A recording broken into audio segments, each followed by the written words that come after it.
The truth is that we have to rapidly reduce our fossil fuel use, the fossil fuel CO2 emissions. And the crucial point is that the solution actually makes economic sense, and it is to the benefit of making our economies stronger and creating more jobs. But in fact, it's not being pursued. And it's not even being proposed by either of our political parties in the U.S.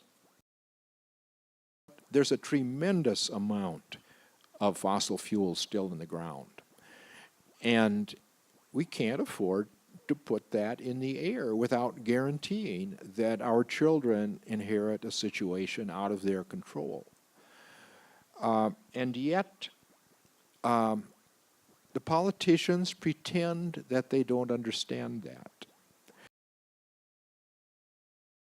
So we had an agreement in Kyoto Protocol in 1997.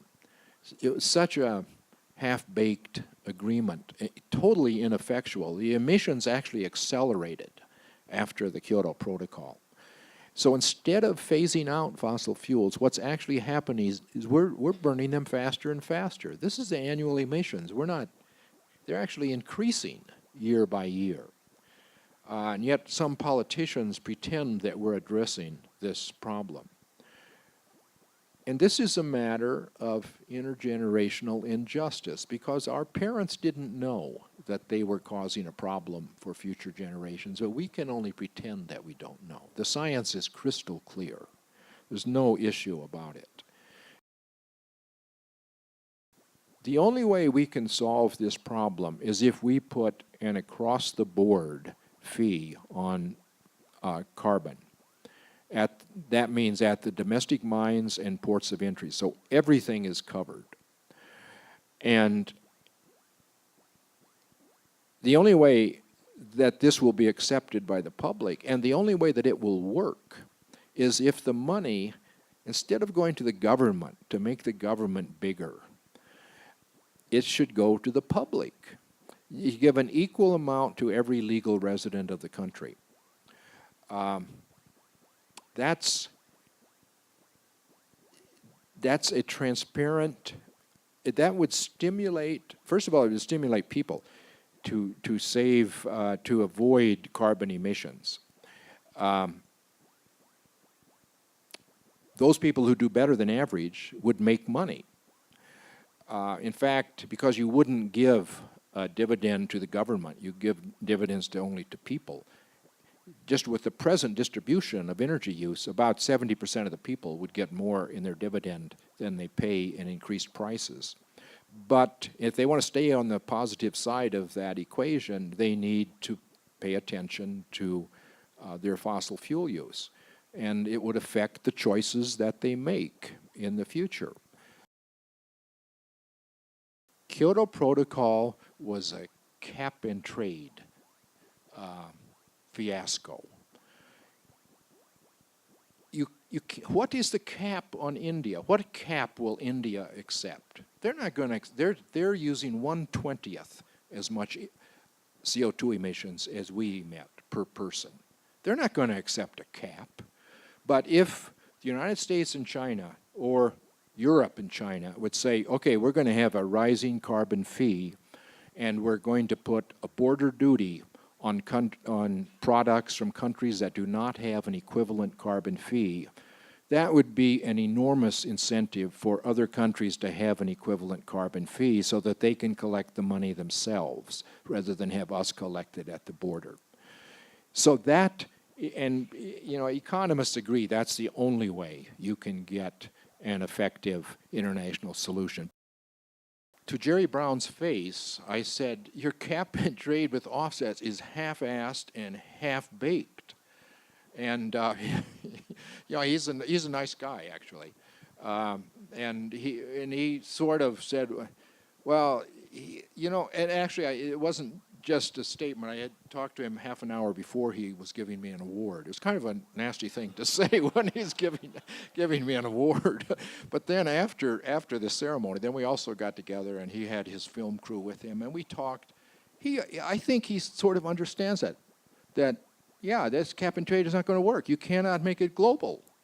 There's no way that we're doing the same thing over again if we do this stupid Kyoto Protocol again. You know, there's no way to make a cap global, and yet that's still what our politicians are proposing. A cap will not work. It has to be across the board, across all fuels, and it has to be a system in which you can easily make it near global with border duties. And it's half-baked, and it never will be baked as long as conservatives are adamantly against it. And they're going to fight it tooth and nail if it makes the government bigger and if it gives the government more control over people's lives. And you're going to have conservative governments in countries at times all around the world, as we have a lot of them now in places like Canada and Australia and other. But you have to have a solution which is acceptable to conservatives. And in fact, the only solution that will work is the conservative solution, and that is to let the market make the decisions and not government do-gooders.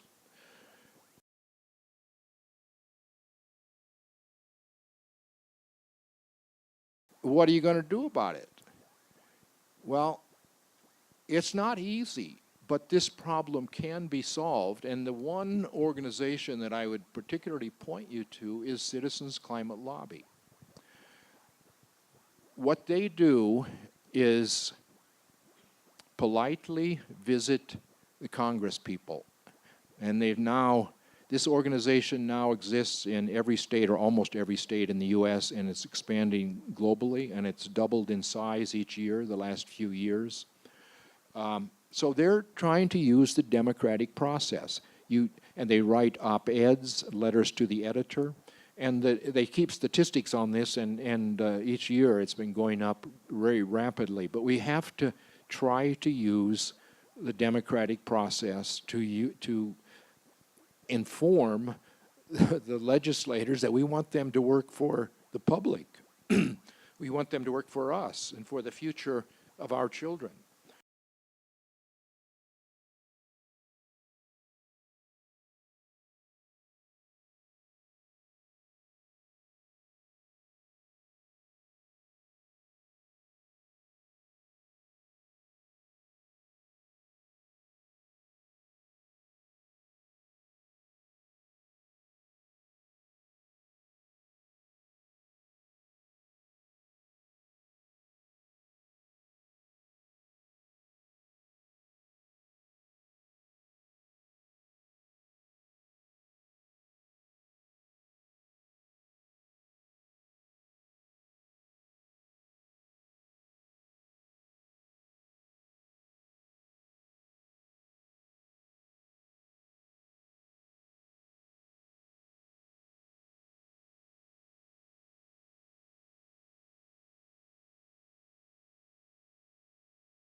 So what we need to do is very simple.